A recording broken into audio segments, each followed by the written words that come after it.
যে মুরব্বীরা এখন পর্যন্ত বিড়ির নেশা ছাড়তে পারেন নাই, আপনারা আমার এই ওয়াজ না শুনে একটা যুবক, একটা মুরব্বী ঠ্যাং পা এখান থেকে নড়াইতে পারবেন না, ঠিক কিনা বলে? বেনামাজি বান্দার সামনে যখন মালাকুল মওত আসবে, তার এই দেহের চামড়ার রং হবে নীলাভ বর্ণের চেহারা। আমার চোখ দেখেন, এই দুইটা চোখ হবে বিশাল বড় বড় এবং লাল টকটকে চোখ। পা থাকবে জমিনে, মাথা থাকবে আকাশ বরাবর বিশাল।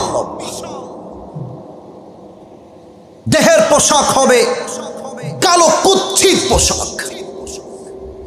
বেনামাজি যুবক আর মুরব্বী যখন মালাকুল মওতের ভয়ঙ্কর চেহারা দেখবে, তার পুরো দুই হাত এবং পা এরকম ভাবে থর থর থর থর থর থর করে কাঁপবে। মালাকুল মওত বেনামাজির রূহের দিকে চিৎকার দিয়ে বলবে, ইয়া আইয়াতুহান নাফসুল খাবিসা উখরুজি ইলা গযাবিল্লাহ। এই বেনামাজি বান্দা, বের হয়ে আয়, আল্লাহর গজবের দিকে, জাহান্নামের দিকে বের হয়ে আয়।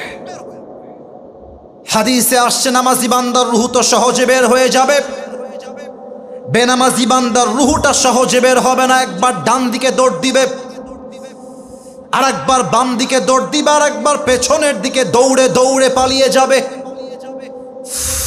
এবার আমার বাম হাত সবাই দেখবেন, আমি হাদিসটাকে জাস্ট প্র্যাকটিক্যালি অভিনয় করে বুঝাচ্ছি, just to make you realise what is the pain of death. মৃত্যুর যন্ত্রণা কত বেশি, আমি জাস্ট অভিনয় করে আপনাকে বোঝাতে চাই। আমার বাম হাত দেখবেন সবাই। মালাকুল মওত তার বাম হাতটা পেছনের দিকে নেবে, জাস্ট লাইক দিস, এভাবে। আর পেছন থেকে মালাকুল মওত বেনামাজির রূহের দিকে বাম হাত দিয়ে একটা থাবা দিবে।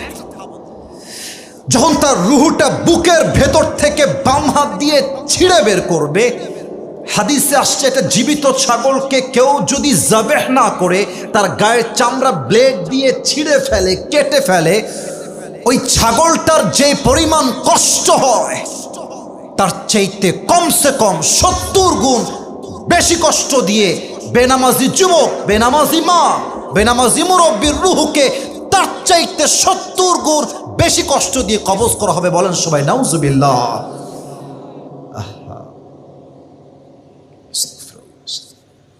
আচ্ছা প্রিয় ভাইরা, বলেন তো, যা নামাজ পড়ে না, আচ্ছা আমি ধমক দিচ্ছি না, আমি মনে করেন যে আমি আসিফ হুজুরই না, মনে করেন আমি আপনার আপন মায়ের পেটের ভাই, আপনার ভাই আমি। আচ্ছা আপনি বলেন যে নামাজ পড়ছি না হুজুর, আমার কাজ আছে।